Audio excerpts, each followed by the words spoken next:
Skupina mladih hrvatskih političkih emigranata u Australiji osnovala je 1961. godine tajnu organizaciju Hrvatsko revolucionarno bratstvo, HRB, koja je u svom programu imala u prvom redu oružanu borbu protiv Jugoslavije i komunističkog režima koji je njome vladao.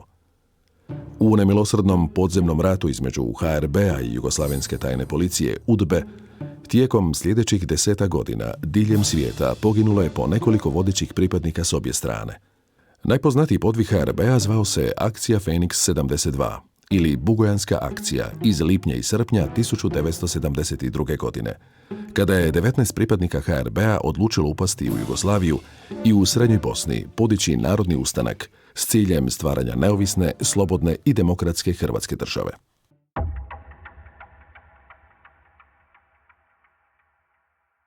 Tijekom 1950. i početkom 1960. godina prošloga stoljeća iz Hrvatske su masovno bježali mladići koji zbog svojih godina nisu imali niti su mogli imati ikakvu ulogu u nezavisnoj državi Hrvatskoj. Na bijeg su se odlučivali zato što se nisu slagali sa silom nametnutim, izrazito protuhrvatski i protuvjerski usmjerenim jugoslavenskim totalitarnim komunističkim režimom. Mnogi od tih mladih Hrvata nisu napustili domovinu s namjerom da se više nikada ne vrate, već u nadi da će Hrvatska jednoga dana postati samostalna država i da će se moći vratiti na svoja rodna ognjišta. Kada su prilikom dolaska u azilantske logore u Austriji i Italiji saznavali da u izbjeglištvu postoje organizacije koje se bore za uspostavu samostalne Hrvatske države, oni su se u pravilu uključivali u njihov rad, htijući pridonijeti oslobađanju Hrvatske i što bržem vlastitom povratku u domovinu.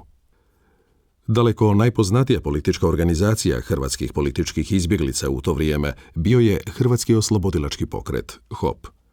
Došavši u Australiju preko azilantskih logora u Austriji i Italiji, u HOP su se učlanila i 4 mladih Hrvata. Geza Pašti, rođen 6. lipnja 1936. u Čepinu pored Osijeka.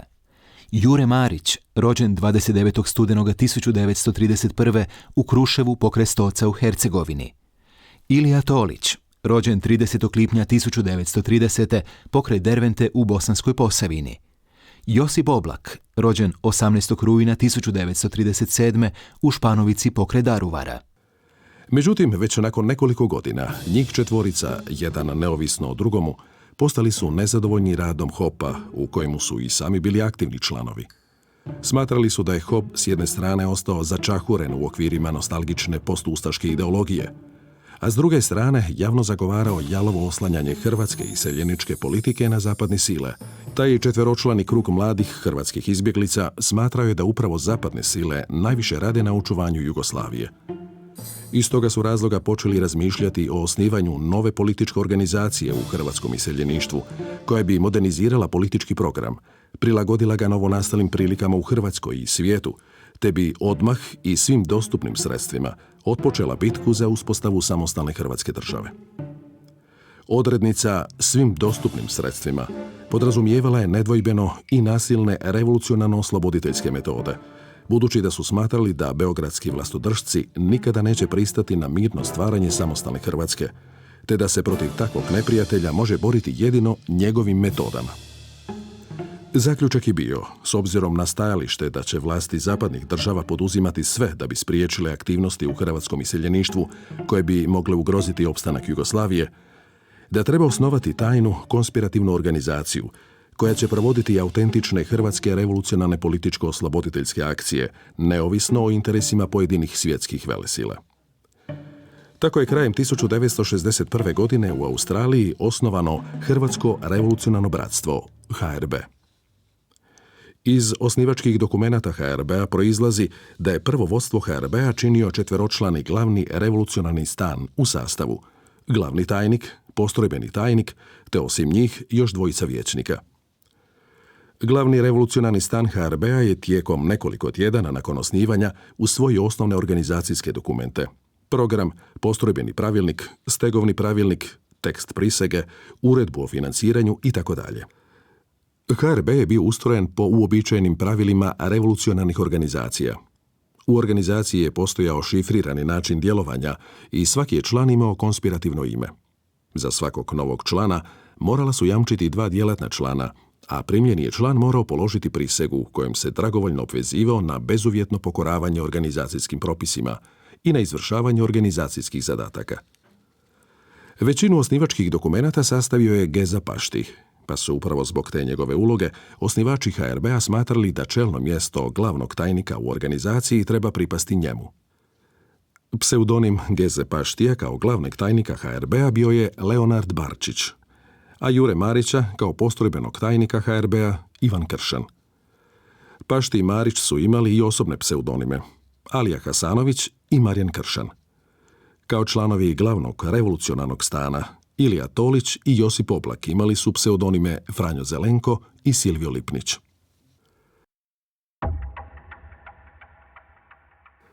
Samo nekoliko mjeseci nakon osnivanja, sredinom 1962. godine, vodstvo HRB-a na izričit zahtjev jednog od utemeljitelja organizacije Ilije Tolića donijelo je odluku o pripremi prve veće akcije u Jugoslaviji. Ilija Tolić bio je određen za vođu 9-člane skupine koja je započela s pripremama u Australiji za odlazak u Europu i upad u Jugoslaviju s ciljem vršenja diverzija. Josip Oblak bio je imenovan Tolićevim zamjenikom. Nakon priprema u Njemačkoj i Italiji, skupina je u noći sa 6. na 7. srpnja 1963. prešla talijansko-slovensku granicu pokraj Kozina i uputila se prema Lici, da bi se njeni pripadnici 14. na 15. srpnja 1963. konačno razišli u trojke. Međutim, nakon 20 dana svi su uhićeni. Okružni sud u Rijeci osudio ih je zajedno s nekolicinom jataka na dugogodišnje zatvorske kazne. Prvi čovjek HRB-a, Geza Pašti, krenuo je 2. srpnja 1963. brodom iz Australije za Europu. Kad je saznao za neuspjeh Tolić-Oblakove skupine, počeo je pripremati nove pojedinačne i grupne akcije protiv Jugoslavije. Beograd je doznao za Paštijeve namjere, te je uputio oštre diplomatske prosvjede Bonu zbog aktivnosti HRB-a u Njemačkoj. Uslijedila je akcija njemačke policije, koja je 3. listopada 1963. Paštija uhitila zajedno s dvojicom njegovih najbližih suradnika, Marijanom Šimundićem i Nikolom Kovačićem. Sva trojica bivaju osuđeni na kraće zatvorske kazne, ali je Paštiju izrečena mjera izgona iz Njemačke. Jugoslavenski agent pod pseudonimom Zdenko, pravim imenom Miroslav Varoš, sredinom lipnja 1965. izvijestio je svoje nalogodavce u Beogradu da je locirao Paštijevo prebivalište u francuskom gradu Nici. Agenti UDBE dočekali su Paštija 28. lipnja 1965. u Nici, kidnapirali ga i prebacili u Jugoslaviju. Prema nekim saznanjima, bio je zatočen na jednom imanju UDBE na Fruškoj gori, gdje su ga agenti UDBE ispitivali i svirepo mučili, te naposljetku likvidirali. U međuvremenu je ojačao stožer HRB-a u australskoj pokrajini Viktoriji. Predvodio ga je Adolf Andrić s najbližim suradnicima, bratom Ambrozom, te s Pavom Vegarom, Ilijom Glavašom, Đurom Horvatom, Vejsilom Keškićem, Franjom Peričićem, Markom Mudronjom i još nekolicinom mladih hrvatskih emigranata. Vodstvo Viktorijskog stožera HRB-a postavilo je početkom 1968. zahtjev glavnom revolucionarnom stanu HRB-a za odobrenjem organiziranja nove diverzantsko-gerilske akcije u Jugoslaviji. U obrazloženju zahtjeva bilo je navedeno da će se nova akcija pripremiti znatno temeljitije i stručnije nego prethodne dvije, a predvodili bi je sami vođe i članovi tog stožera. Nakon nekoliko mjeseci, glavni stan HRB-a izdao je odobrenje za akciju. Braća Adolf i Ambros Andrić te Pavo Vegar ilegalno su u drugoj polovici 1969. godine doputovali u Francusku i najprije se smjestili u Nicu kod tamošnjeg stožernika HRB-a Petra Andrića, Adolfova i Ambrozova brata. Sredinom 1970. i početkom 1971. braći Adolfu i Ambrozu Andriću i Pavi Vegaru pridružili su se Đuro Horvat, Ilija Glavaš i Vejsil Keškić. Njihov je osnovni zadatak bio organizirati prihvat članova skupine koji su trebali doći iz Australije, regrutirati nove članove u Europi, osigurati potrebnu opremu i naoružanje za njih, odrediti cilj akcije i izraditi plan njegove provedbe. No zbog naglog razvoja nacionalnog pokreta u domovini poznatog pod nazivom Hrvatsko proljeće, vođe skupine Feniks 72 najprije su usporile, a zatim praktički i zamrznule pripremne akcije. Premda nisu vjerovali u političko rješenje hrvatskog pitanja u Jugoslaviji, nisu željeli naštetiti predvodnicima Hrvatskog proljeća, koji su bili uvjereni u uspjeh svoga projekta. Međutim, vodstvo HRB-a je poručilo proljećarima u Zagrebu: Mi smo uvjereni da će Tito, ako ne bude imao druge mogućnosti, bez imalo dvoumljenja, ugušiti vaš pokret, ako zatreba i u krvi. Znajte, mi ćemo u tom slučaju nastaviti s akcijom koju smo započeli. Ako bude potrebno, svi ćemo izginuti. Da bi se održao plamen baklje hrvatske državotvorne ideje i da bi neprijateljima hrvatskog naroda ukazali da je Hrvat još uvijek spreman mrijeti za Hrvatsku.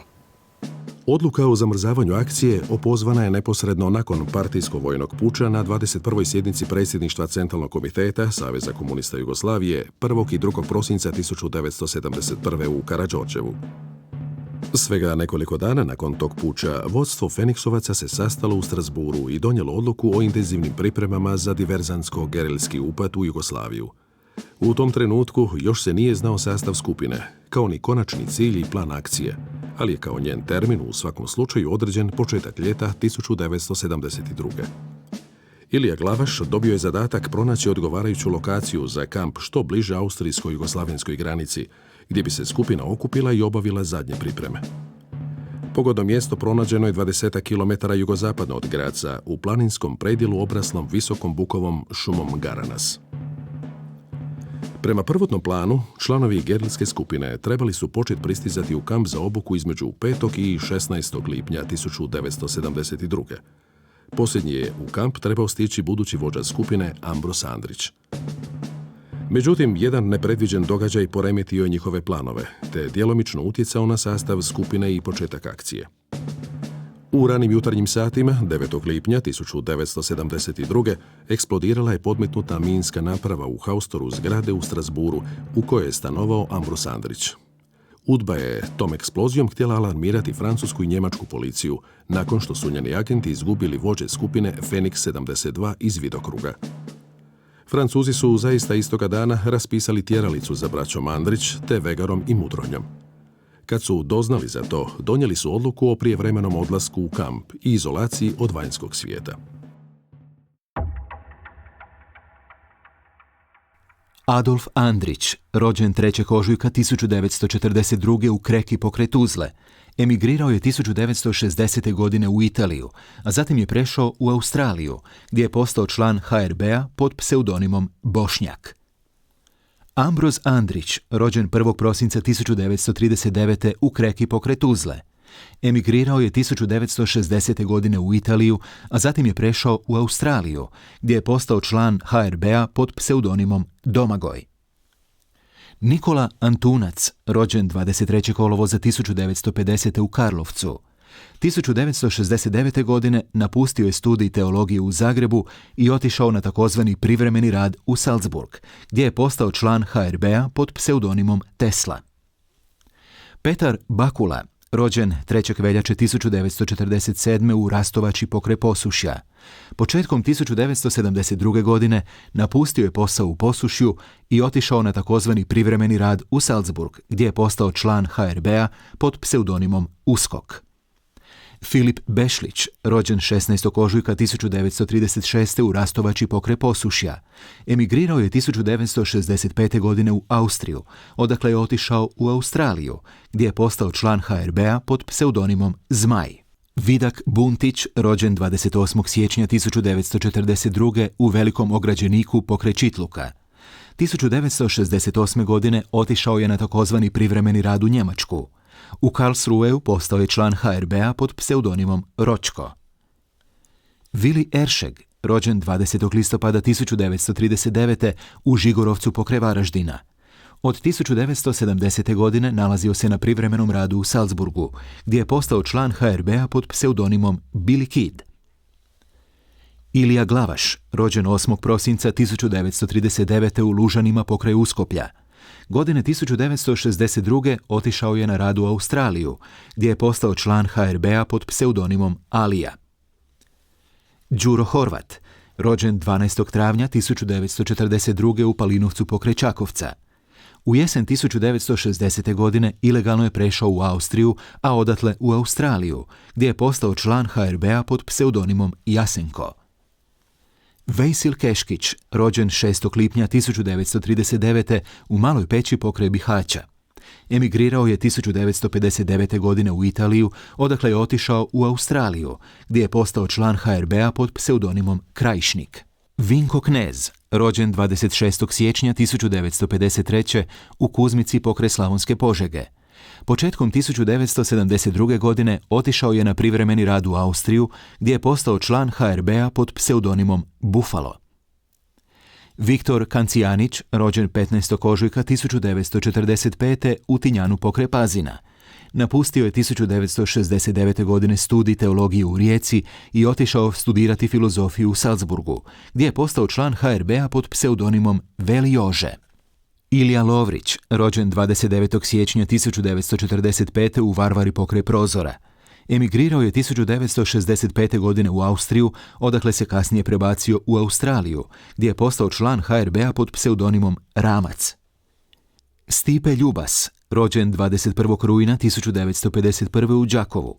Otišao je krajem 1968. na takozvani privremeni rad u Austriju, gdje je zatražio politički azil i postao član HRB-a pod pseudonimom Steve.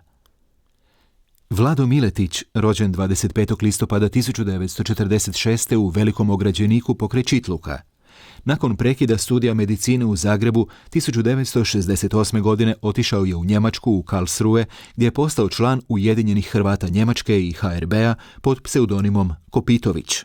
Ludvik Pavlović, rođen 9. travnja 1951. u Vitini pokraj Ljubuškog.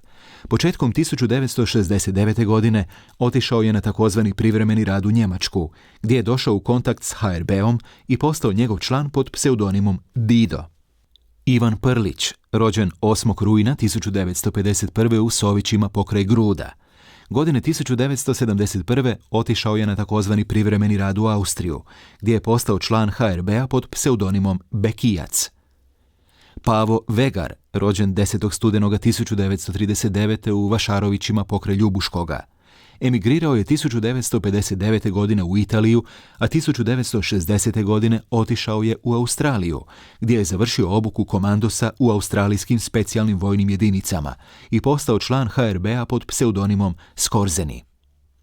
Mirko Vlasnović, rođen 15. rujna 1932. u Gornjem Zemuniku pokraj Zadra. Ilegalno je napustio Jugoslaviju u kolovozu 1956. godine. Nakon 5 godina provedenih u Venezueli, 1963. godine preselio se u Australiju, gdje je postao član HRB-a pod pseudonimom Vlas. Član vodstva Viktorijskog stožera HRB-a i instruktor za eksplozive bio je Marko Mudronja, rodom s otoka Murtera. On je posljednje dane proveo u društvu ostalih članova skupine u kampu u Garanasu. Jedan bio šator, nisu bili to poredani nekako kom odgovara, tako on napravio sebi šator i te stvari za spavanje. Ovdje se vidi još ostatak konzerva koji su bile, to je zadnji dan kad su otišli, jer prije je svaki mora to zakopati i kamp je uvijek mora biti uredan. Niko nije smije izlati na otvorenom. Preko dana se mora stati striktno u šumi. Da niko ne izlazi van, da slučajno ne bi ko otkrijali veće kretanje po danu. U kampu se do zadnjega trenutka razgovaralo o opravdanosti i svrsishodnosti akcije, posebice nakon što su iz Hrvatske počele pristizati informacije da se situacija ne razvija kako je vodstvo skupine predvidjelo. Međutim, glavnu riječ imao je Adolf Andrić, a njegovo je stajalište bilo: naš je narod porobljen i naša je dužnost pokušati. Ako uspijemo i ako ne uspijemo, nagrada će nam biti što će naša imena biti zlatnim slovima upisana u knjigu hrvatske povijesti. Njihovo raspoloženje je bilo u vrhuncu, jer niko nije ni tempo sumnja da može ići natrag. Oni su bili spremni za to, svoje ideale, za svoju domovinu dati živote. Šta se tiče oružja, oružje je bilo a i streljivo. Streljivo je bilo zakopano tamo u gori, što nikomu nije bilo pristupačno, nego samo što je znaja Ado i Ambrozi i Keskić. I oni su znali za naboje, su dobili tek onaj moment kad se išlo, kad se slika, dobili su naboje i oni su krenuli. Skupina je napustila kamp 18. lipnja 1972. i krenula prema tadašnjoj austrijsko-jugoslavenskoj granici, putujući noću kroz šumu. Granicu su prešli 20. lipnja oko 13 sati kod mjesta Muta na Dravi, 10 kilometara od Dravograda prema Mariboru. Tamo su se zadržali 2 dana, tražeći način da dođu do kamiona pogodnog za prebacivanje u srednju Bosnu. Navečer 22. lipnja na cesti Maribor-Dravograd postavili su zasjedu. Ilija Glavaš je walkie-talkijem upozorio Ludviga Pavlovića na dolazak vozila, a ovaj ga je zaustavio improviziranim znakom Stop milicija. Pa to sam ja dolazio iz Radenc preko Maribora i imao sam robu za Dravograd. Kad su me tu uvatili, ja sam mislio to su neke vježbe, to je, ajde, to nije, to je zajebancija. Kada on kaže otvorit se rado, onda izađe van, hoću otvorat se rado, kad meni pištolj u leđa i me uvatio za ruke, ovamo bacio na travu i izveže i ruke na leđama. Skupina je zatim rastovarila dio tereta iz prikolice kamiona i sa nabernikom se smjestila unutra. Okrenuli su kamion i uputili se prema Mariboru. I na auto je bila disciplina. Pušite smije samo po dvojica i spavati. Uvijek 2-3 su morali biti budni i tako. Oni su pričali da je tu nevlađe, tu nema prave komande u Jugoslaviji. Sad su oni došli i kaže, ovakve grupe sad dolazio u Jugoslaviju, da ćemo preuzeti vlast. Sak pri sebi sam si mislio, dečki, pa idete sigurno u gotovu smrt. Skupina je provela idućih 20 sati u vožnji prema Srednjoj Bosni.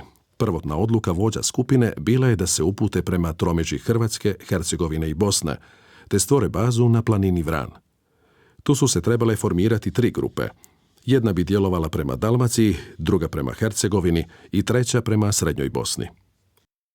Iz nepoznatih razloga skupina je promijenila pravac kretanja i uputila se smjerom Bihać, Jajce, Bugojno, Prozor, da bi se 24. lipnja, oko 30 minuta iza ponoći, iskrcala iz kamiona pokraj sela Gračanica, kraj Uskoplja, Gornjeg Vakufa.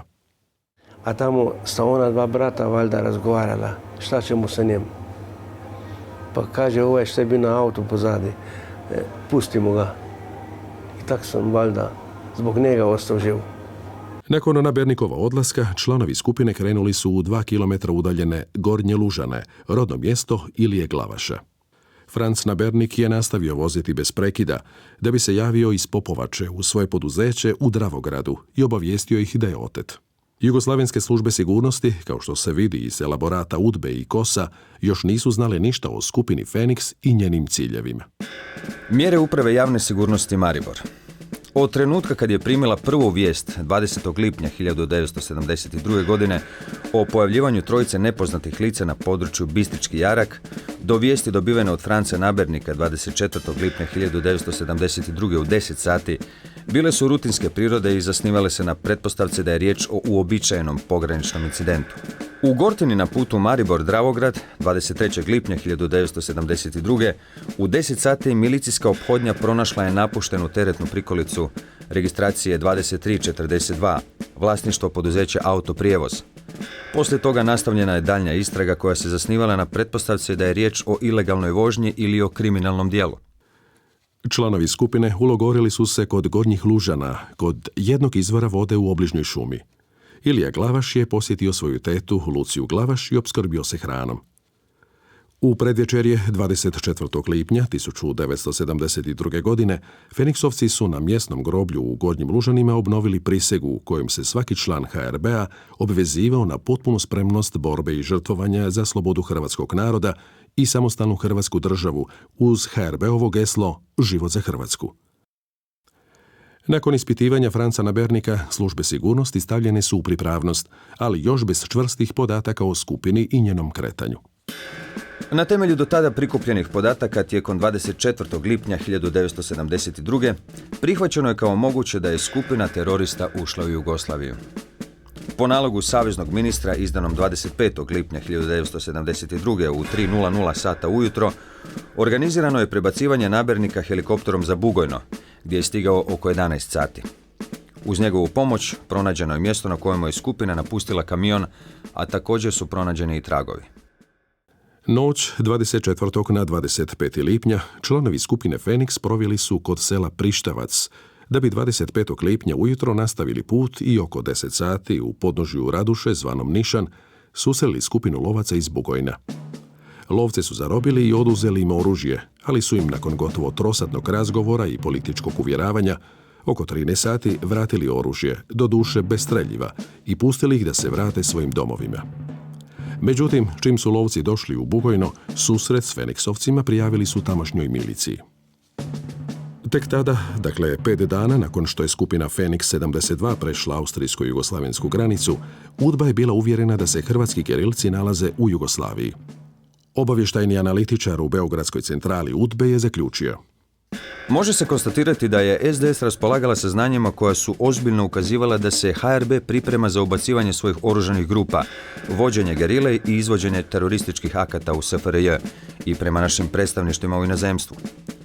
Služba je tim saznanjima posvetila punu pažnju i shodno tome poduzela mjere i uložila ogroman napor u cilju onemogućavanja planova i namjera HRB-a.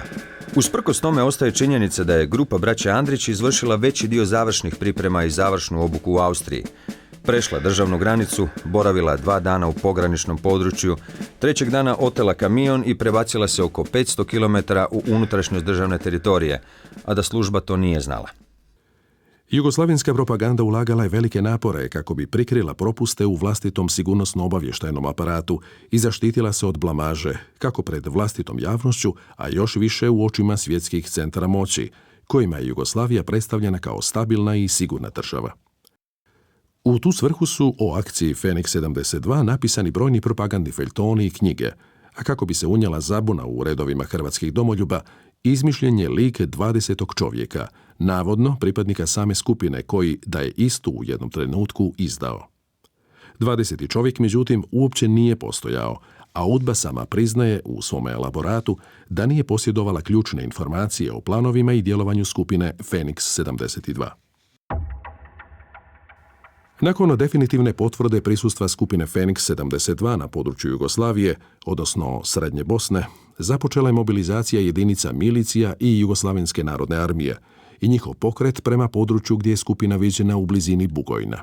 Pokret formiranih jedinica počeo je oko 18:30 sati, a na područje Bugojna stigle su tijekom noći 25. i 26. lipnja.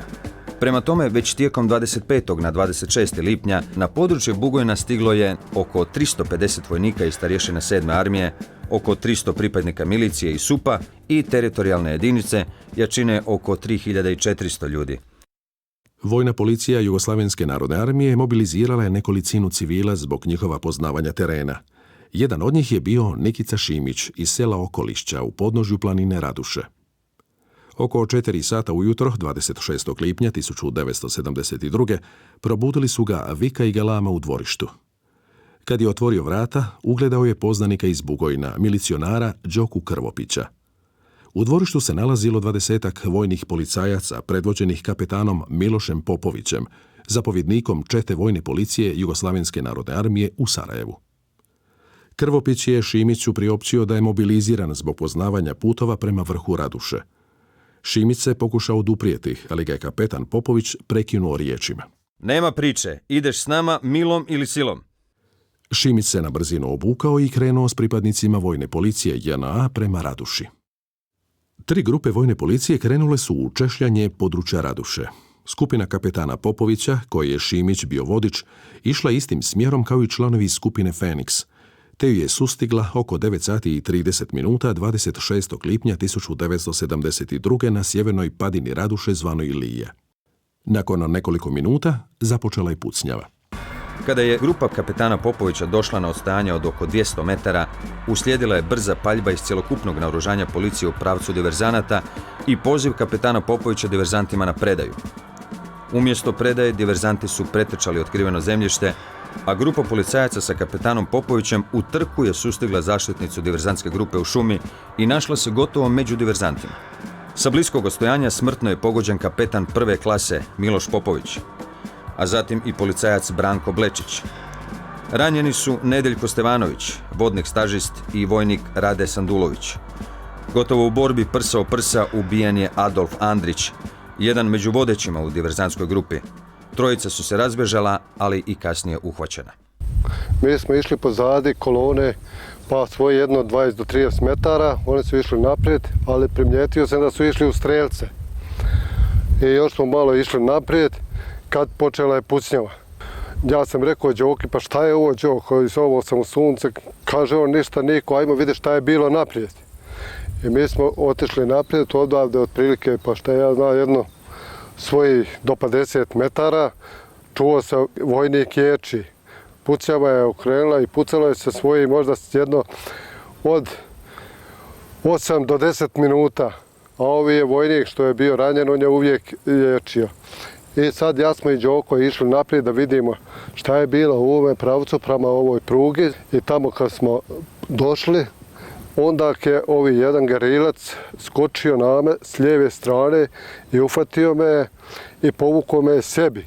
Nakon pogibije zapovjednika, postrojba vojne policije povukla se u Neretu, što je, kao što se vidi iz elaborata Jugoslavenske narodne armije i teritorijalne obrane Bosne i Hercegovine, općenito poljuljalo samopouzdanje jedinica JNA i milicije, te ukazalo na probleme u njihovoj organizaciji, dok je članovima skupine Feniks omogućilo regrupiranje.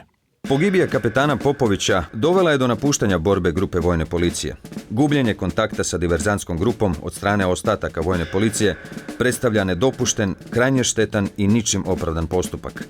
Ovim postupkom grupa vojne policije otežala je daljnje vođenje akcije, a osobito time što se ponovno moralo tragati za diverzantskom grupom.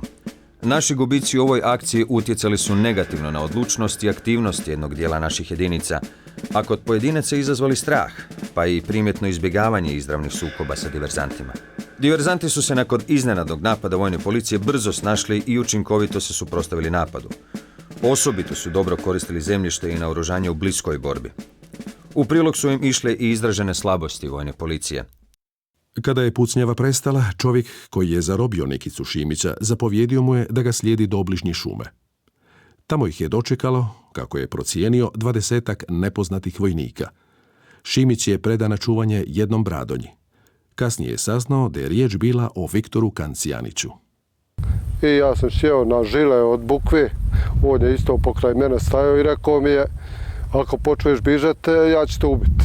Ja sam vidio da se radi da je jedan čovjek poginuo i rekao mi je sjedi s tim, ovi je se prikrstio i molili smo se Bogu za dušu ovoga što je poginuo. Kasnije sam saznao da je vojska izvedlo tijelo pokojnoga i da je odnešeno odatle, gdje je saranjen, to ni danas dana ja nisam doznao, a mislim da je teško će se i doznat.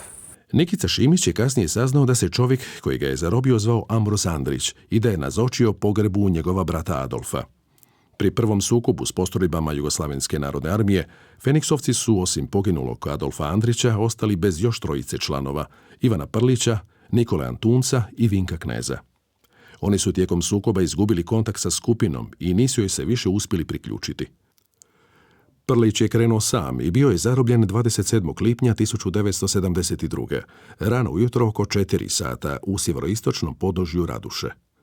Antunac i Knez stigli su iznad mjesta Ploča, ranije Han Ploča, gdje su istoga dana, poslijepodne u 16:20, zarobljeni na sporednoj paralelnoj cesti Uskoplje-Gračanica. To potvrđuju i navodi u elaboratu teritorijalne obrane BiH. Iako diverzanti nisu likvidirani, oni su u ovoj akciji bili stvarno razbijeni i onesposobljeni za izvršavanje namijenjenog zadatka. Tome su pridonijeli gubici pogibija Adolfa Andrića, predaja hvatanja Ivana Prlića, Vinka Kneza i Nikole Antunca 27. lipnja, koji su se odvojili od grupe nakon prvog sukoba. Nakon pokopa poginulog brata Adolfa, Ambros Andrić izdao je zapovjed da se krene prema vrhu Raduše. Kako svjedoči Nikica Šimić, skupina je uz povremene stanke oko 22 sata stigla do predjela zvanog Prodojnica, gdje su se odlučili odmoriti i prenoćiti. U ranim jutarnjim satima 27. lipnja uputili su se prema Rumbocima, mjestu na južnom podnožju Raduše, uz Ramsko jezero. Taj kraj dobro je poznavao Ilija Lovrić, rodom iz susjednih Varvara. Nikica Šimić svjedoči da je Viktor Kancijanić dobio zadatak spustiti se do obližnjih kuća i donijeti vode. Kancijanić je odlučio sa sobom povesti i Šimića. Kad su stigli do Radića kuća, sreli su jednu stariju ženu s kojom je Kancijanić započeo razgovor. I ja sam iskoristio tu priliku kad je on pričao sa babom o rane. Ja sam krenuo desno, dole sam izletio na jedno guvno i tu sam nosio na sebi ranac sve do toga guvna. Ocijenio sam da ne mogu priskočiti strugu, ona koja je bila dole na dnu guvna. S tim bacio sam na desnu stranu ranac i onda sam kao torba preko struge dole sam naput skočio. I dole kad sam sašao vidio sam 2 policajca i odmah sam se njima javio i oni su mi rekli čuli smo za jednog čovjeka da je zarobljen na Raduši. I onda su me odveli dole u školu, tu su bili ovi supovci iz Prozora, iz Mostara, ne znam, ja sve odklen i uveli su me tamo. Tamo su me sve ispitali, ja sam rekao ono sve šta je, kako je bilo, kako su me potrali od kuće armija jugoslavenska, gore kad je bio taj ukršaj, kako su me ovi zarobili, sve sam to fino im ispričao. Potrebali to dugo vremena, kad smo sve ispričali, sve su napravljeno kako treba. Nakon jedno još pola sata dođe Mercedes iz Bugojna, naredili ruka u vis. S tim odmah nisam digao ruka u vis, pošto nisam ni za što bio kriv. Onda su strogo naredili, ubit ćemo tako ne digneš ruka u vis. Ja s tim digao sam ruka u vis, došli su, svezali su mi ruke nazad i pozadi izveli su me i u bijeli Mercedes smo sjeli i tako put je krenuli smo za Bugojno. Kad smo naišli kroz Gračanicu, mjesto, to je izašlo mnogo naroda, mislili su da je se ufatio jedan gerilac. Došli smo isto u Bugojno, to je bilo puno vojske oko Supa, svi su isto mislili dole da je ufaćen jedan. I kad sam ulazio za stepenice, gore vodili smo 2 ispod ruke. Ima jedan makso koji je bio policajac, meni je vikao izdajniče, izdajniče. Kasno uvečer otvorila su se vrata Šimićeve ćelije i odveden je na prepoznavanje. Suočen je sa 3 čovjeka i potvrdio je da ih poznaje, a oni su potvrdili da je bio zarobljen i da je pod prisilom pratio njihovu grupu od mjesta sukoba do Rumboka. Postoji pisani trag o saslušavanju zarobljenog Ivana Prlića. Prlić je izjavio da grupa broji 18 članova diverzanata, među kojima 10 vođa HRB-a iz Australije. Pored njih su pasošari, koji su se nalazili na radu u Austriji i Njemačkoj. Dalje kaže da se nisu dogovarali što da rade u slučaju razbijanja grupe, što mu nismo vjerovali. Međutim, jugoslavenske vlasti i službe sigurnosti u javnosti su uporno tvrdile da su Prlić, Knez i Antunac poginuli 27. lipnja 1972. prilikom prvog sukoba na Raduši. Da apsurd bude veći, na temelju dopisa Vojnog suda iz Sarajeva od 14. svibnja 1973. Matični ured Sović i Grude evidentirao je napomenu da je Ivan Prlić poginuo 30. lipnja 1972. godine, dakle 3 dana nakon što je zarobljen na Raduši. Kratko nakon dolaska u šumu Bukovac iznad Rumboka, pripadnici skupine bili su otkriveni. Počelo ih je opkoljavati više od 1000 vojnika JNA i rezervista narodne obrane. Naime, nakon neuspjeha jedinica vojne policije JNA u prvom sukobu, komanda jugoslavenskih jedinica donijela je odluku da se u daljnjim operacijama neće angažirati specijalizirane postrojbe JNA i milicije, već da će se forsirati započeta mobilizacija pričuvnog sastava JNA, odnosno teritorijalne obrane i pričuvne ratne milicije, te će isključivo njih suprotstaviti Feniksovcima. Sukob iznad Rumboka detaljno je opisan u elaboratu prve uprave glavnog štaba Jugoslavenske narodne armije. Djelovanje su počelo oko 16 sati. Odnos snaga, za razliku od prvog susreta, bio je veoma povoljan za nas, ali ovog puta teroristi nisu bili iznenađeni. Čitavo vrijeme pratili su naš podilazak i njihovo opkoljavanje i na vrijeme su izabrali mjesto i način odlučnog sukoba. Za vrijeme podilaženja naših snaga nisu se otkrivali, a gađali su samo na bliskom odstojanju i kada je pogodak siguran. Naše snage nisu djelovale sinhronizirano, a sužavanje obručja nije bilo ravnomjerno. Među mobiliziranima bio je tadašnji pripadnik teritorijalne obrane iz Prozora, Tomo Tošo Jozić. Od Prozora smo pošli, saznala milicija da su ovdje oni, u ovoj šumi, Borićima. I Luka je nama kao komandir, što nas je bilo tamo, mi bili čuvari. I došli smo ovdje i postili, čuli smo vojska iđe, nismo zalazili mi u šumu. Pričali, ozdal je Franjo Erljević viknuo, komandire kreni, pritresaj šumu, tude su. I on je rekao, aj 5-6, pa gori 5-6, dole, ajmo, nek nas ne vide. Odmah je kod prvog Borića nagazio na njega, ranio ga je i još 4 naša poginuše. I ja bižeć kroz tu borovinu vama prema Dašniku, izletim ko zadnjeg bora kad jedan stoji i drži pušku okrenut prema vojsci, okle vojska iđe. Ja mu samo rekao, baci oružje. I on je puštio Winchesterku, prida se, ja mu onda prišao i uzeo pištolj, Parabellum marke. I sama sam mu rekao, ko mi ubi Badu, aje, izvadi ga, branit ću ti glavu na svim sudovima Jugoslavije. Ovaj je meni rekao da je ranjen otrovnim australijskim metkom kojemu nema lika. Džaba je da ga izvadite. On zovnu ili Lovrića, pridajte se, ja sam se pridao, on kaže, jeli partizani jebali ti oni majku ti njima. I više se ništa nije čulo, on je ruke za vrat metno i ja više nisam govorio, čuo sam jeku i s njim sam ostao tude do oko ponoća. A ozdal milicija zove Joziću, povedi ga vamo. Ja vičem, evo on kaže, ima i 14 još u šumi, doji ufati sebi jebu mater, ni jednog vas nema milicajske. I jedan sam rafalo palio na njiju. I tako ja sam ga sveo onda u noći i pridao ga u školu. I sutra dan je helikopter vuko sve koji su ufaćeni šta je. Međutim, prema službenoj jugoslavenskoj verziji, Vili Eršek je poginuo u sukobu. Očigledno je i on nakon zarobljavanja bio mučen, ispitivan i likvidiran bez suđenja na nepoznatom mjestu. Ostali pripadnici skupine Feniks uspjeli su napadačima nanijeti teške gubitke. Izuzetno veliki gubici, 8 mrtvih i 6 ranjenih, negativno su utjecali na napad naših jedinica. Gubici su izazvani time što se veća grupa vojnika našla na brisanom prostoru pod snažnom vatrom automatskog naoružanja diverzanata u pokušaju spašavanja ranjenog druga. Iako je izvršeno okruženje i napad jakim snagama, nije došlo do likvidacije diverzantske grupe. Čak joj nisu nanijeti nikakvi gubici, a naše snage su odustale od daljnjih napada.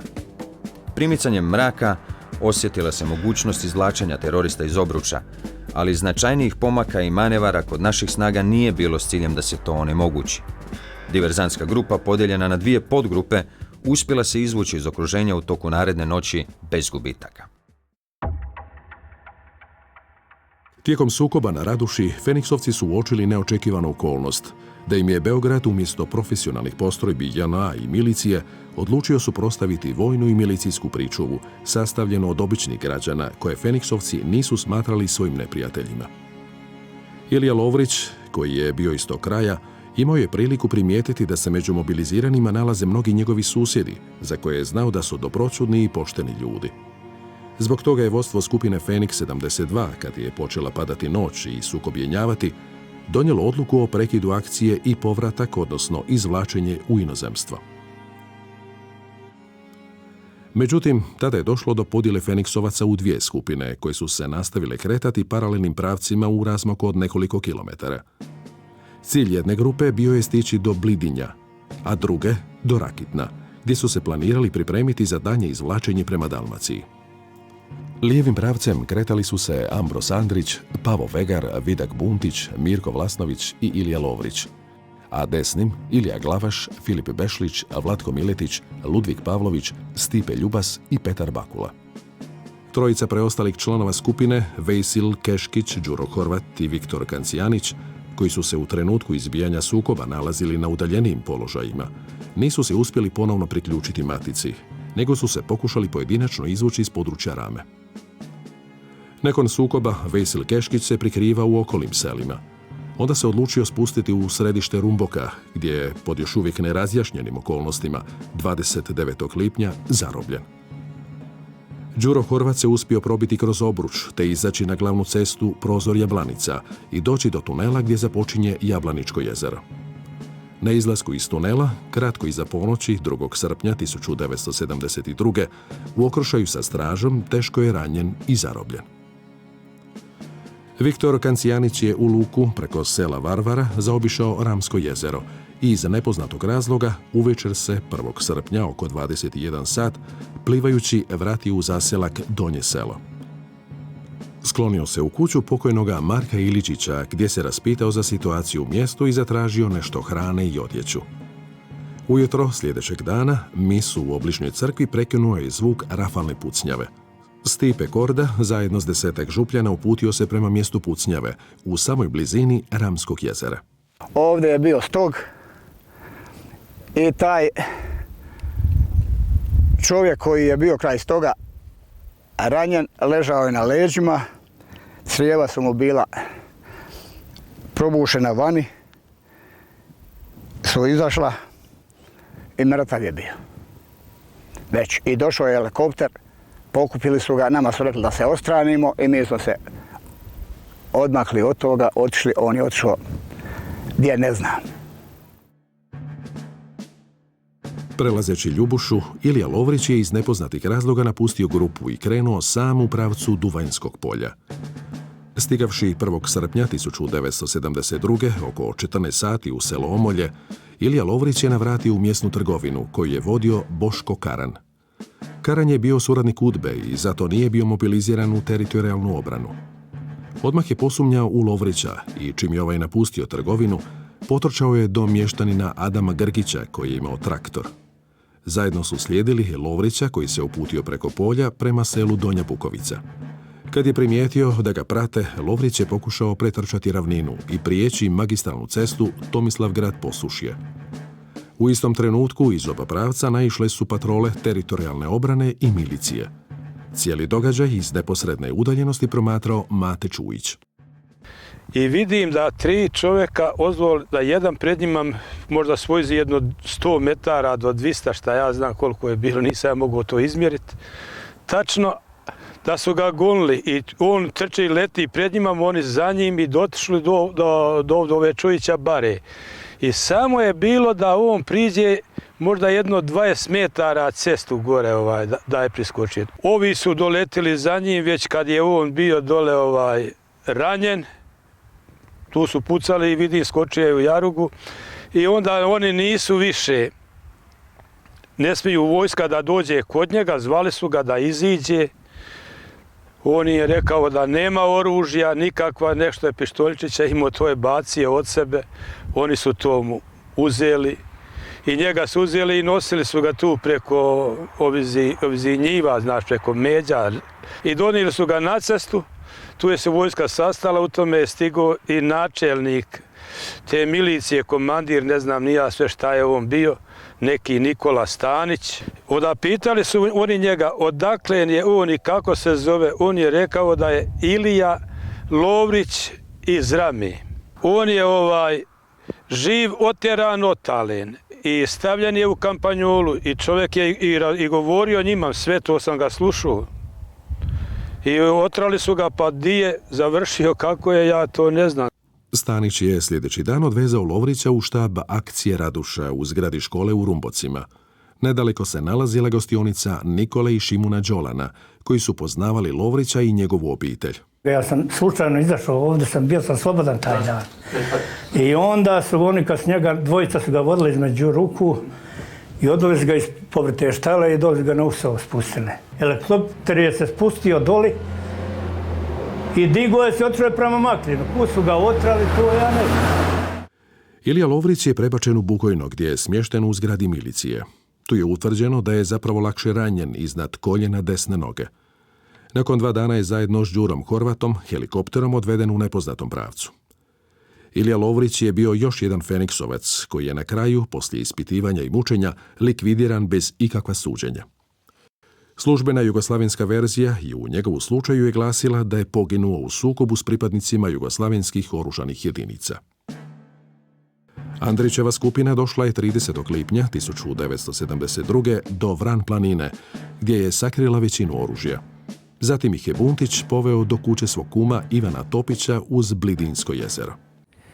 Toga dana, kad su oni došli, vojske nije bilo kod naše staje, tu kod te kuće gdje su oni bili. Vojska je jugoslavenska došla sutradan, koja je patrolisala i na četvrnji je dolazila, uzimala vodu i tu su pitali jeste li vidjeli koga, niste vidjeli i tu i mati je rekla, mo niko ti nije povirio ovdje, nema ti nikoga, nema, slobodno vi, ne brinite, ako šta ja znadne, ja ću vam i kazat. I tako da niko nije primeća štalu, niti je gleda sjena. A evo čatrne ispred nas ovdje, na kojoj je vojska jugoslavenska pila vodu i stražu davala, sve su mogli čut, Buntić i Vegar, šta je vojska, o čemu je pričala i razgovarali. Ovdje je Mijata Tomića jama, hajduka poznatog Mijata Tomića. Ovdje su 72. Jugoslovenska armija i teritorijalna odbrana koja je tražila Vugojensku grupu, misleći da je sakrivena ovdje, bacili su bombe dimne, bojne otrove, tu su bile razni ti njihovi transporteri, pucalo se, radni, čekalo se, a dok tu nije bilo niko. Naoružanje su ostavili od ove jame, pa udaljeno otprilike neđe oko 250 metara prema Vranu gore, koje je meni objašnjeno gdje se nalazi, pa sam ja ponovo to premjestio naoružanje i sklonio ga na sigurnije. Glavaševa skupina nakon prelaska planine Ljubuše uputila se prema Rakitnu, gdje je ostala do 2. srpnja uvečer. Tamo je Glavaša zatražio od Krešimira Tokića da ga prebaci do župnika Alojzija Bošnjaka. Tome je svjedočio Tokićev sin Jozo. Jedne večeri došli su ovi buganska grupa, njih 4, jedan sa mnom ostao i s babom pokojnom u kući, a 3 su zamolila pomoć mog pokojnog oca da ga odveze do Fratra. Što je ovaj učinio. Ćaća je se zadržao s njima recimo otišao je oko 8 sati, otprilike. Došli su prije ponoći. Nisu se vraćali u kuću, nego su pozvali ovoga svoga gospodina Pavlovića, to kasnije znam ime i prezime, i otišli su. Da bi tijekom noći, odnosno ujutro oko 4 sata, upala Opće narodna odbrana na čelu sa UDBom, da imena ne spominjemo, i uhapsili su pokojnog ćaću. Odveli ga prema Poklečanima, gdje su ga držali 2-3 sata, u tim svezana i maltretirali ga, na podima isto 1-2 sata i proveli ga do Posušća, gdje su ga proslijedili dalje za Šantićevu, znači u zatvoru u Mostaru, gdje je proveo u nemilosrdnosti dušmana 44 dana. Tu i drogirali su ga i prebijali cipljama i čim još sve nisu. Polomljena bilo su 2-3 rebra i pluća otišla i šta ja znam sve. Da bi nakon oslobađajuće presude koje su advokati izgurali, dokazalo se da on nije bio povezan uopće s tom grupom, nego samo što je to prevezu zamolio. A svak bi zamolio, svak bi učinio neku uslugu nekomi. Andrićeva skupina, nakon 2 dana skrivanja u štali Ivana Topića, odlučila je krenuti dalje. Grupa Andrić-Vegar skrivala se 10 dana u šumici južno od Velikog Ograđenika. Posebnu ulogu, pored staroga Lovre Solde, u skrivanju te grupe imale su Luca i Ruža Buntić, majka i sestra Vidaka Buntića. To je mostarska UDBA dočula pa ih je uhitila i podvrgla strahovitom mučenju u Mostarskoj Čelovini. Glavaševa skupina, nakon napuštanja područja Rakitna, krenula je prema Tribistovu, gdje su roditelji Petra Bakule imali imanje. Zadržali su se 2 dana. U večernjim satima, 6. srpnja 1972. hrvatski gerilci su za prenoćište odabrali jednu špilju pri vrhu planine Zavelim. Taj položaj im je, kad su sutradan bili otkriveni i napadnuti, omogućavao izvrstan pregled i zaklon.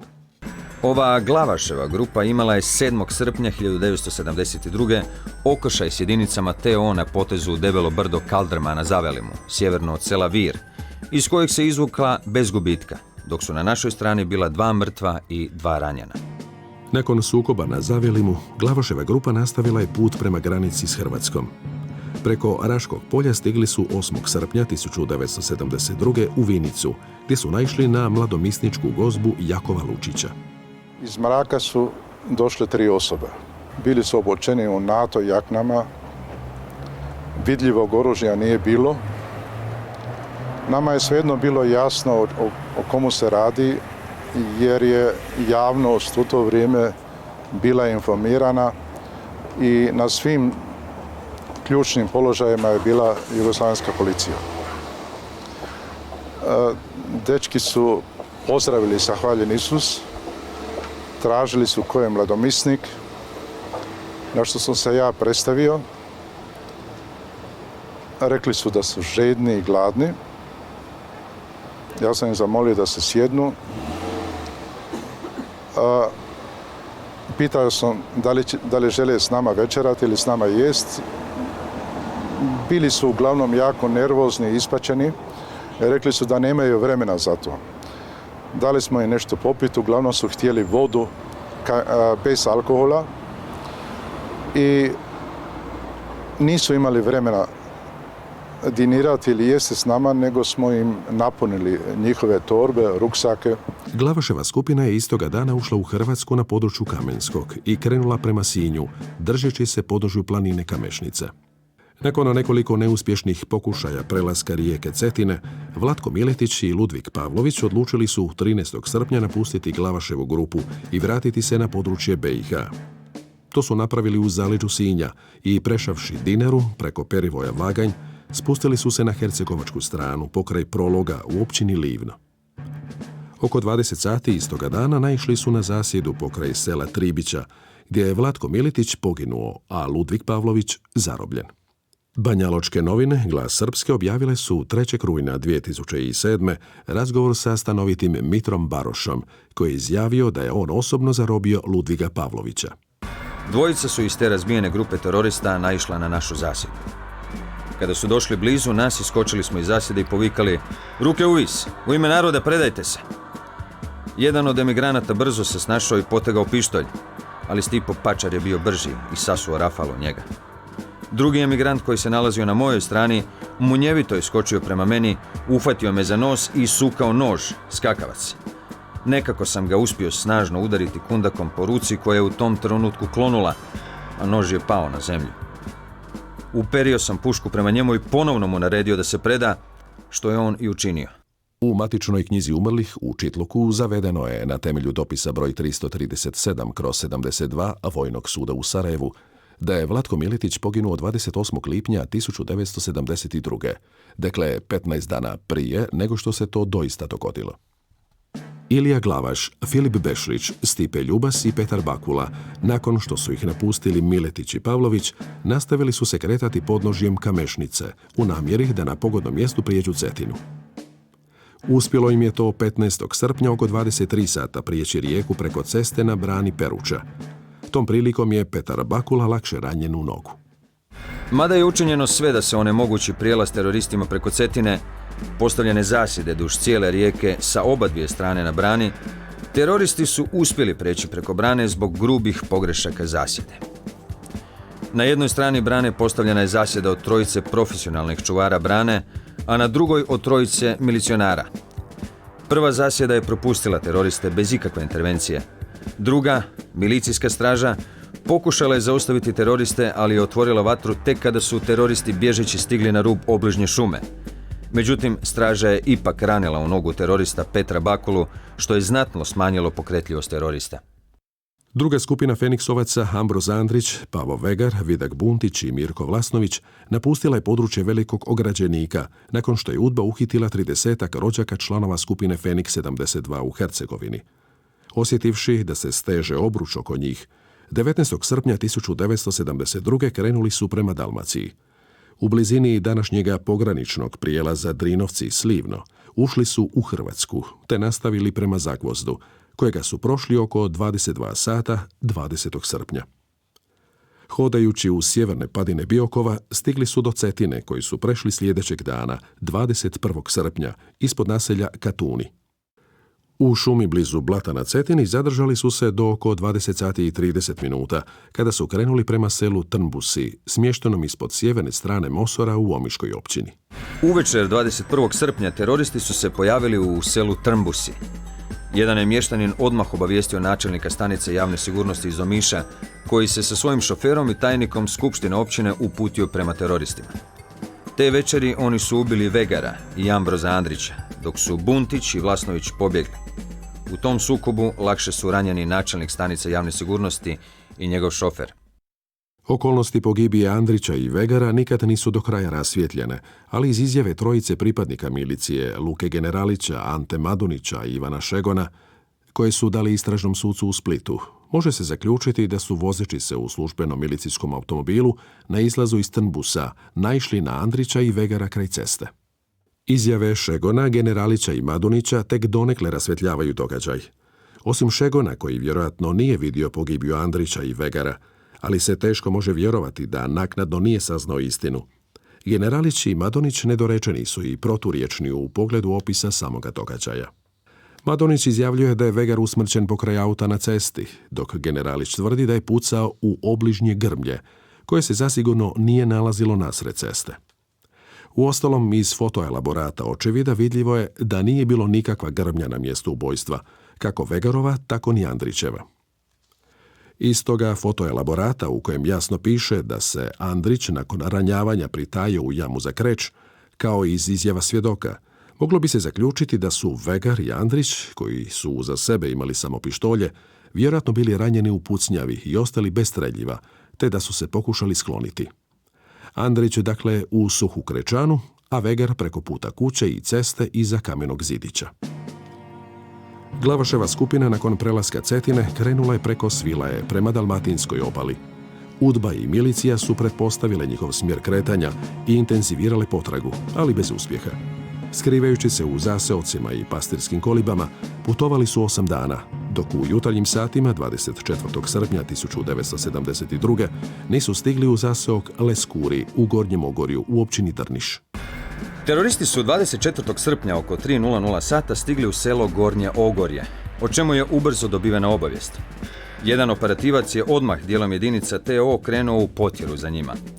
Obavješten je štab akcije koji je organizirao prebacivanje helikopterom specijalnog odjela milicije RSUP-a, pripadnika TO i vojne policije. U toj akciji 24. srpnja oko 12:00 poginuli su svi članovi Glavašove grupe, to jest 4 teroriste. Glavaš, Ljubas, Bešlić i Bakula, dok na našoj strani nije bilo gubitaka. Glavaševu grupu, skrivenu u potkrovlju jedne kuće, otkrio je dječak koji je trčao za svojim mačićima. Odmah je obavijestio majku, a ona lokalnog gostioničara, rezidenta Udbe, koji je nazvao stožer akcije Raduša. Hrvatski gerilci su primijetili da se nešto događa, pa su napustili sklonište i sakrili se u obližnji šumarak. Vidjela ih je jedna mještanka i prijavila prvoj postrojbi teritorijalne obrane, koja ih odmah opkolila. Postrojba je dobila nalog da ne napada i da čeka dolazak specijalaca SUP-a. Kad su pakovi stigli, bez upozorenja ili poziva na predaju, počeli su rafalno pucati u pravcu skrovišta Glavaša i njegovih suboraca. Tek nakon više tisuća ispaljenih naboja, netko je pozvao Glavaša na predaju. Naravno, odgovora nije bilo. Nakon okončanja akcije, službenici kriminalističke službe Splitske milicije izvršili su uviđaj i sastavili izvješće i fotoelaborat. Iz jednoga i drugoga proizlazi da su u akciji poginuli Glavaš, Bešlić i Ljubas, dok je Petar Bakula bio živ zarobljen. On nije bio ozlijeđen u pucnjavi, već je imao samo lakšu ranu potkoljenice koju je zadobio još na Peručkoj brani. I Bakula je očigledno mučen, ispitivan i likvidiran bez suđenja na nepoznatom mjestu. Nakon sukoba u Trnbusima te pogibije Andrića i Vegara, milicija i jugoslavenska vojska počeli su opkoljavati cijelo područje i tragati za Buntićem i Vlasnovićem. Procijenjeno je da će se Buntić i Vlasnović kretati prema svojim kućama, što se i pokazalo točnim, pa se služba tako i postavila u akcijama za njihovu likvidaciju. Buntić je kod sela Stapin Dub, Grabovac, SO Imotski, 25. srpnja, naišao na zasjedu i bio ubijen. A a Vlasnović je, odbacivši svoje oružje pa i pištolj, krenuo u Gornji Zemunik kod Zadra, gdje je uhvaćen 28. srpnja 1972. Međutim, u depeši broj 291 SDS-a RSUP-a Socijalističke Republike Hrvatske od 26. srpnja 1972. piše: Buntić se oko 25.7.1972. oko 21:30 sati između Žeževice i Zagvozda predao bez pružanja otpora. Vidak Buntić je na povratku prešao Cetinu na istom mjestu, kao i prilikom kretanja prema Trnbusima. Zatim se nastavio kretati prema granici Hrvatske i BiH. Buntić je 25. srpnja oko 21 sati i 30 minuta naišao na zasjedu na samoj granici mjesta Grabovac i Zagvozd. Tu su ga zarobili pripadnici teritorijalne obrane Imotski. Jedan od njih, Ivica Drlje, izjavio je da je Buntić nakon zarobljavanja doveden u Šestanovac, a potom u zgradu milicijske postaje u Imotskom. Međutim, i u priopćenju službene Jugoslavenske novinske agencije Tanjuk od 27. srpnja 1972. pisalo je, kao i u elaboratu UDBE, da je Buntić ubijen. Saznajemo iz službenih izvora da su organi sigurnosti SRH uz aktivnu pomoć stanovništva likvidirali u utorak 25. srpnja Vidaka Buntića, zvanog Ročko. Da su UDBA i Tanjuk lagali, potvrđuje svjedočenje Ivana Topića, Buntićeva kuma, koji je u međuvremenu bio uhićen, te podvrgnut mučenju i ispitivanju u zatvoru Čelovina u Mostaru. U tom se ključavaju vrata opet na samici. Kako me okreni, ja pogleda ispred mene Vidak, kum Vidak Buntić. Desna mu je ruka svezana, oko vrata je onaj zavoj, vidim da mu je dol noga zamotana. Obuće nije bilo na to nogi, ili je ona gips ili dol, ja ne znam. Oni su njega odveli na vrata, ja posla kuma nikad u životu nisam vidio ni čuo od njemu ništa.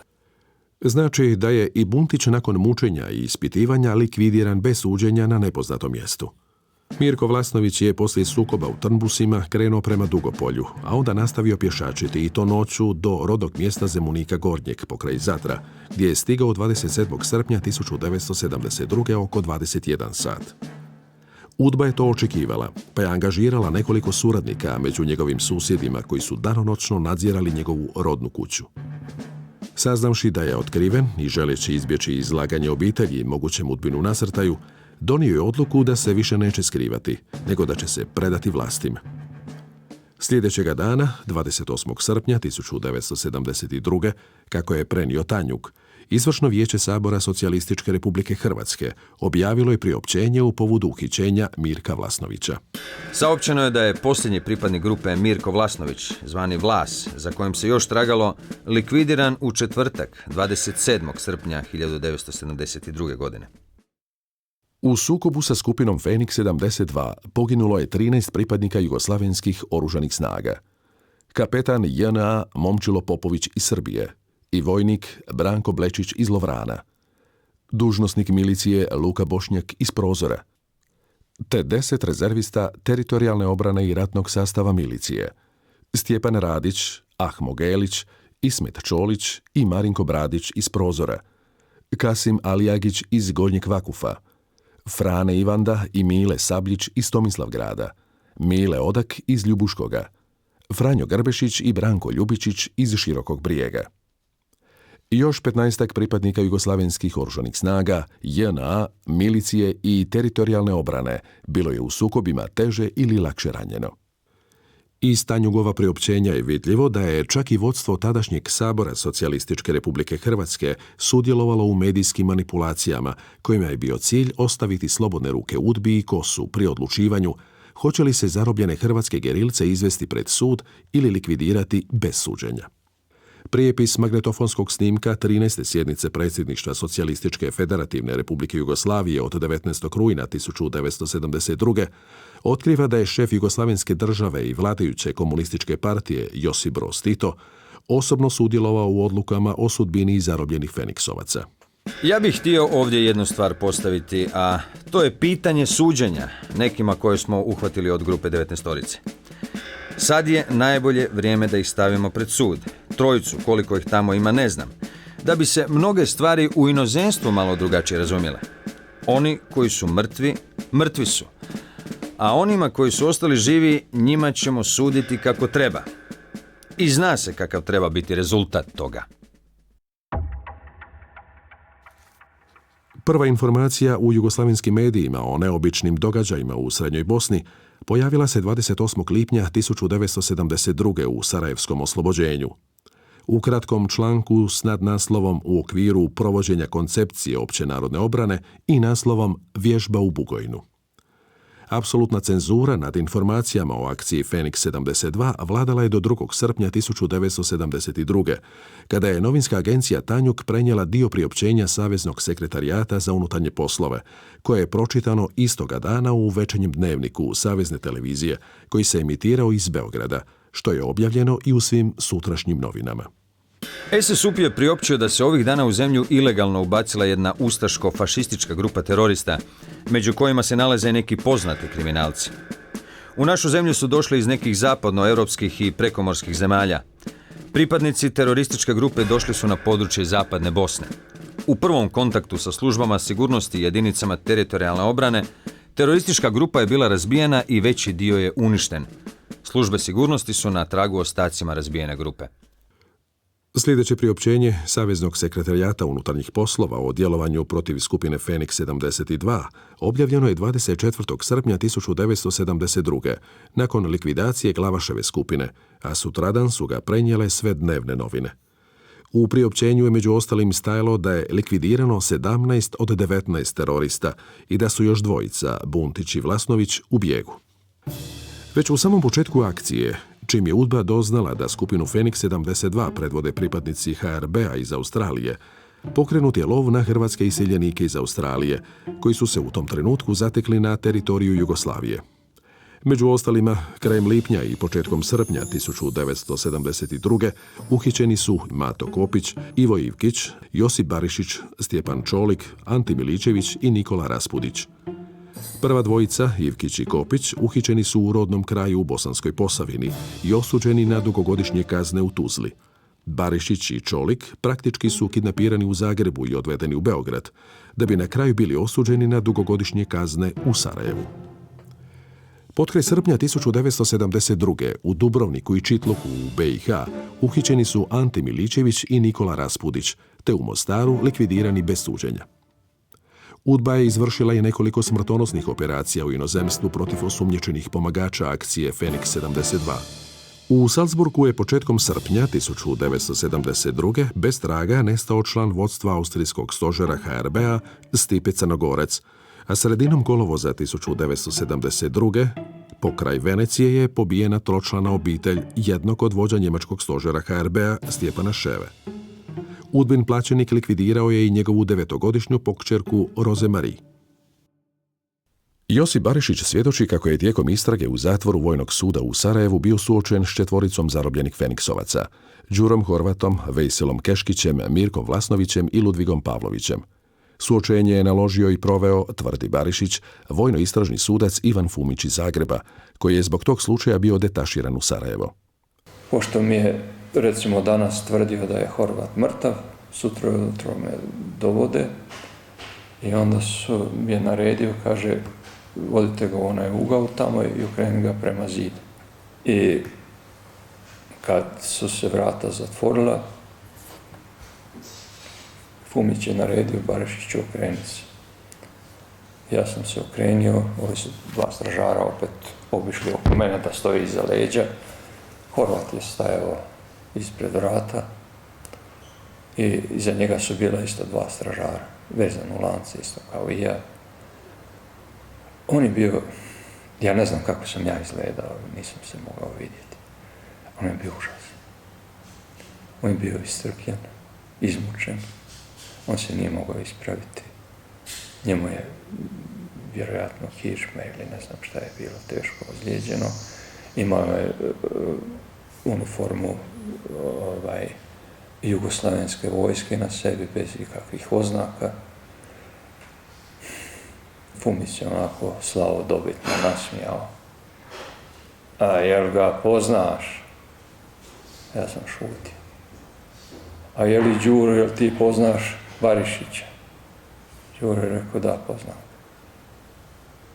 A šta ti nećeš odgovoriti ili ga poznaš? Rekao, ja sam već rekao da ja Horvata poznam. Ja nikad nisam rekao da ja Horvata ne poznam. A jesi li iznenađen? Nisam htio odgovoriti na to pitanje. A je li bilo tamo neprijateljske literature? Kaže, jest. Je li Barišić čitao? Jest. Šta ti kažeš, Barišić? Rekao, ja sam rekao Izdragi da sam čitao. Ja sam rekao i... Ja sam čitao emigrantske novine. Ja zato sam spreman odgovarati. A šta sad u tome ima? Pa ja stalno čitam vaše novine i gledam vaš radio, vašu televiziju. Rekao, po čemu je sad, oni su na mene djelovali za godinu dana, vi na mene niste djelovali u 30 godina. Jesu oni toliko sposobniji od vas da se vi toliko bojite njih? Vi ste svi zločinci, on je počeo opet urlati. I na koncu konaca Fumić kad se malo smirio, kaže, dobro Đuro, da se više ne natežemo. Aj ti meni reci sad da ste vi nekim slučajem, kaže, nekim slučajem, to je nemoguće. To je nemoguće, ali recimo nekim slučajem da ste uspjeli pobijediti. I da ste vi nas zarobili, kaže, šta bi vi napravili s nama? Kaže, Đuro njemu ono isto što ćete vi napraviti s nama. A on se počeo smijati, a šta ćemo mi to napraviti s vama? Pa kaže, pobićete nas sve. Ma daj, kaže, pa nismo mi baš takvi kao što ti misliš. Pa mi smo humani, mi nećemo nikoga ubiti, mi nećemo ovo, nećemo.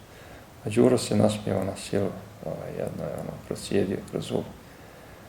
Pričajte vi, gospodine potkovniče, što god vi hoćete. Ja znam što mene čeka.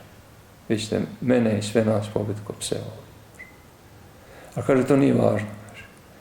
Hrvatska država će jednog dana biti slobodna. Kaže. Ja to neću doživjeti. Ali vi ne možete spriječiti slobodu hrvatskog naroda.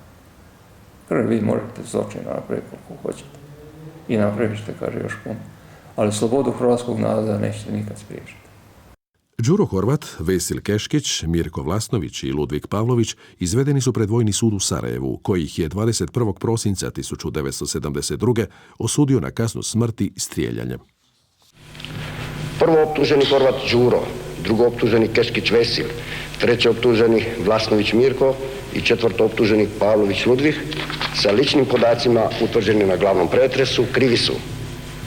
Prvo optuženi Horvat Đuro, drugo optuženi Keškić Vesil, treći optuženi Vlasnović Mirko i četvrto optuženi Pavlović Ludvik.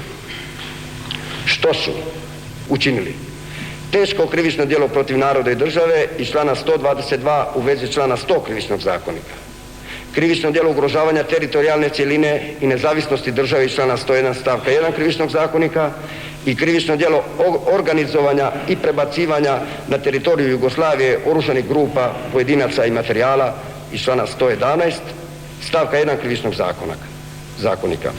A optuženi Horvat Đuro i optuženi Keškić Vesil još i krivično djelo udruživanja protiv naroda i države iz člana 117 stavka 1 krivičnog zakonika, a optuženi Vlasnović Mirko i optuženi Pavlović Ludvik krivično djelo udruživanja protiv naroda i države iz člana 117 stavka 2 krivičnog zakonika.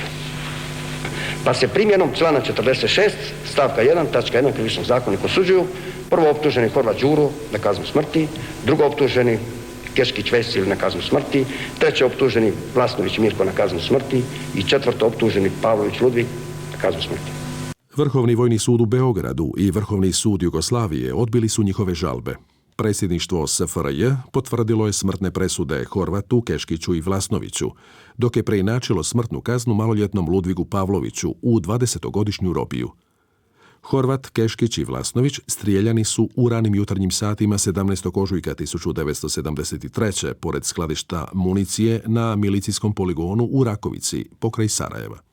Pred komisijom koju je odredio predsjednik Okružnog suda u Sarajevu rješenjem VI-SU/73 od 16. ožujka 1973. godine, pripadnici milicije pod komandom Pilić Ahmeta, komandira specijalnog bataljuna milicije u Sarajevu, dana 17. ožujka 1973. godine u Rakovici, kod skladišta milicije, izvršili su smrtnu kaznu strijeljanjem nad osuđenim Horvat Đurom, Keškić Vesilom i Vlasnović Mirkom, Sve grobnice i njihova okolina su zatrpane i očišćene tako da nema tragova izvršenja smrtne kazne i sahrane leševa.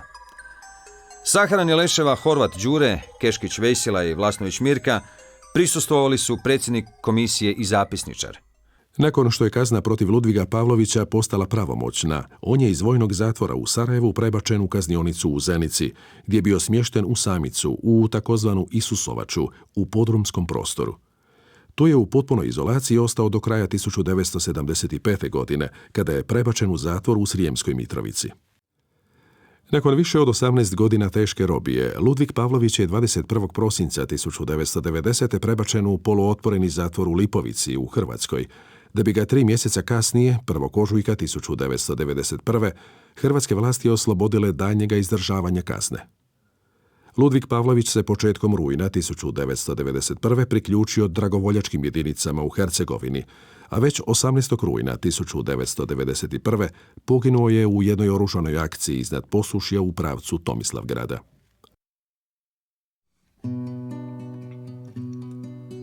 Dok su crvene tmine gušile vjekovni san, njihova žrtva je bila tek jedan izgubljen dan.